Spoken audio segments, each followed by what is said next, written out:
of the great things about Arise News, it is truly a multicultural global channel that is paying attention to communities of all different kinds, not just here in the United States, not just in Africa, but all around the world. As we're giving a voice to the people that don't traditionally have the kind of a voice that a mass media organization can have. You're getting here at Arise News that you're not going to find at the other networks is a unique perspective, and I think that's part of what Arise is here to do.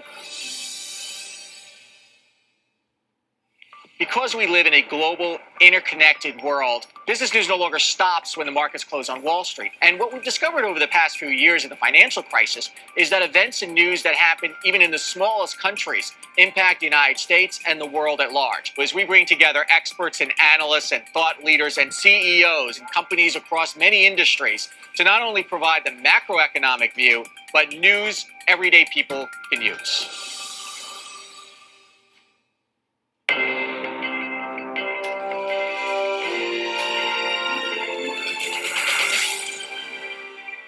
As we reported a few minutes ago, the world has been paying tribute to Maya Angelou, another woman with a powerful impact on society, of course, is Gloria Steinem.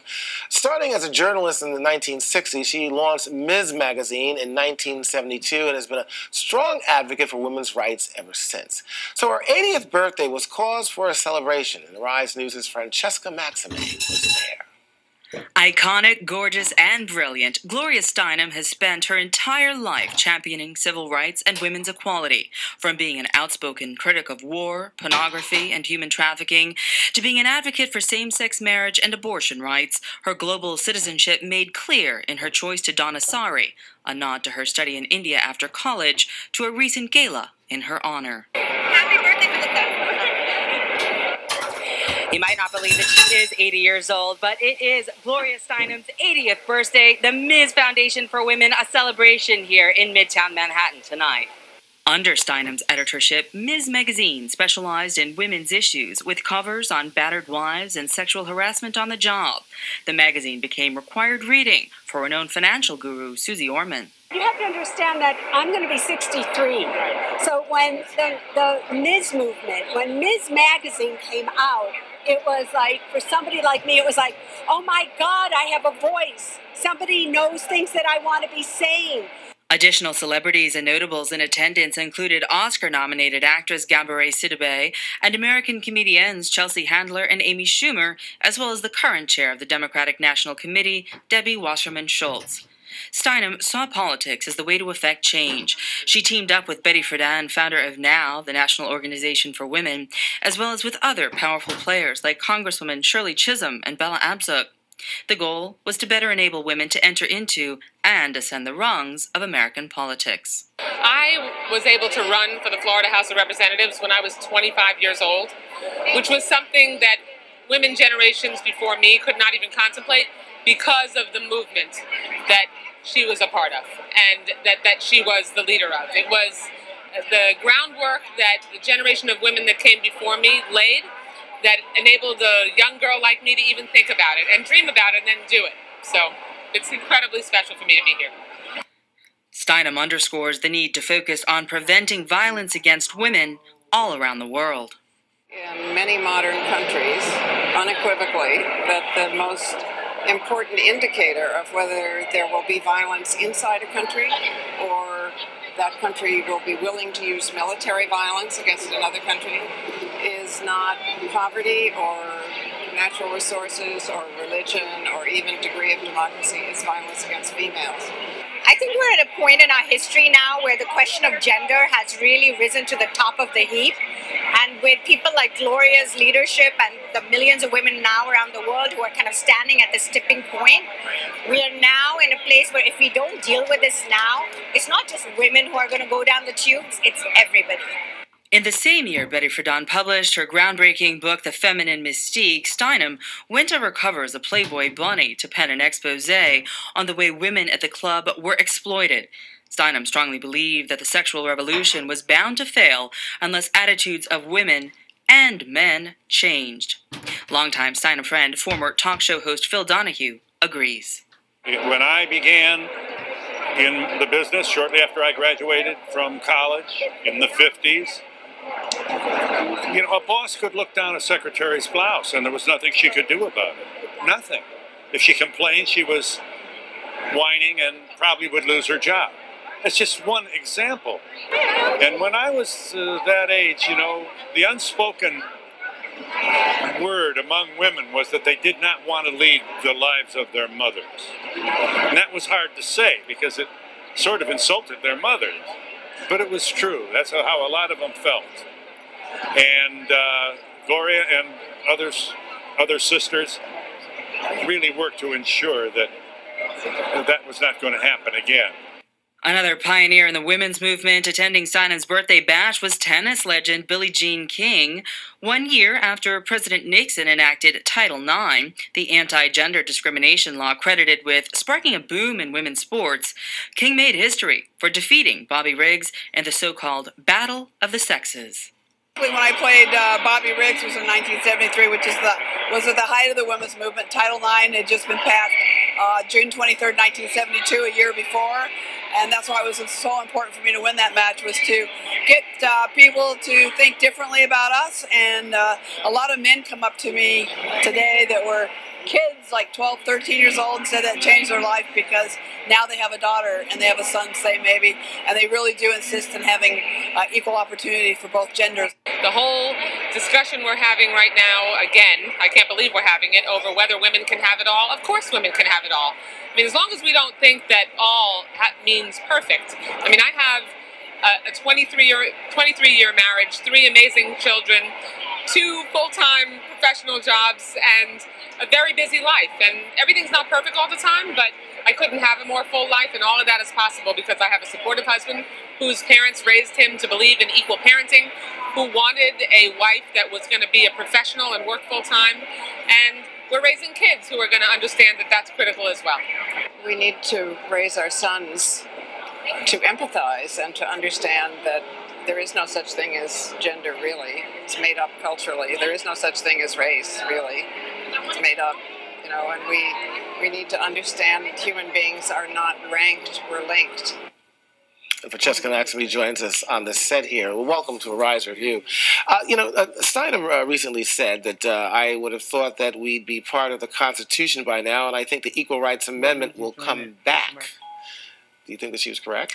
Well, I think they're efforting it, right? I mean, they first, the Equal Rights Amendment came about when I was a year old in 1972, and it was really something that went through the houses of, Congress, and it passed there, but then it needed state ratification. So it finally got 35, but there was a deadline on it. So they needed to get more of them, 3 more states, and the deadline ran out. And then support for it kind of stalled, and now it's sort of back in states like Illinois and Oregon. They're pulling up signatures. They just got 155,000 signatures in Oregon to sort of push it for that state. Illinois, it just passed in the Senate. So there's a new push for it, and I think she's right, and that it could in fact come back. But the other sticking point, of course, is you need the 3 extra states if you count the original 35. Now, that's a bit of a statute of limitations issue right now, and this Madison Amendment thing that they're sort of bandying about is something that they're trying to use those 35 states and then add these next 3. So really, the Equal Rights Amendment just guarantees women the same rights under the Constitution as men currently have, and that's all we've ever really asked for. And it's amazing to think that I think a lot of women today actually think that it exists, meaning that they don't really miss it. There's perhaps a little bit of apathy, but to kind of make it into law and to put it into the Constitution, that would really be a good thing. Francesca, I want to thank you so much for that report and your commentary. We have another guest to add to this discussion. Allison Davis is an award-winning journalist and independent producer. When we talk about feminism back in the 60s and 70s, many African Americans saw it more as a sidebar to a bigger struggle. I would think that a lot of people would agree with that, especially when it comes to women of color. Absolutely. I went to college. I went to Boston University in 1971. I started there in 1971. And the fact is that I think that we didn't understand that racism, classism, and sexism were all intertwined. So we chose one. And what we chose was racism. And we chose to do everything we could to fight against racism. We kind of thought that sexism and the feminist movement was sort of the domain of our white women colleagues at college, and that they were going to go home to the suburbs at some point, raise wonderful kids. And frankly, we weren't really thinking about joining with them in that struggle. Where do we stand today, though, with this? Do you think that women of color, specifically black women, identify with ERA in that struggle, or is it still, basically siding one with racism and civil rights when it comes to issues of color? I polled a lot of my friends to ask them that same question, and I think that overwhelmingly my friends, women of the baby boomer generation, felt that blood was thicker than gender. Interesting. Yet and still that we saw back then in pictures back in the 60s, we did see a picture there of Maya Angelou. Yes. Shirley Chisholm seemed to be involved. How critical were they, and how much were they involved in Well, I think that Maya Angelou went through and I knew her, and she went through a number of stages in terms of her feminism, and I think later in her life, and certainly in her portion of her life, she became very much a feminist. I think that Shirley Chisholm was always very much a feminist in her political life. Did we respect them? Absolutely. Did we follow them? I don't think so. But you have to also think, I think, that, the original feminists, if you will, Elizabeth Cady Stanton back in Seneca Falls, they were aligned with Frederick Douglass as part of the abolitionist movement. So the roots are deep in terms of, sort of fighting for the same kinds of causes in the philosophy. And I think what's changed and developed is a little bit more political of late. But I would also say to you, this is interesting, is that we were women at that time who loved our black men. Right. And we thought that was going to be a sort of a slap in their face. Okay, that'll have to be the last word. I want to thank both of you for coming on here. I want to thank all of you for joining us on Rise With You. I'm Julian Phillips. Have a great, great week.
Did you break up with someone recently? ?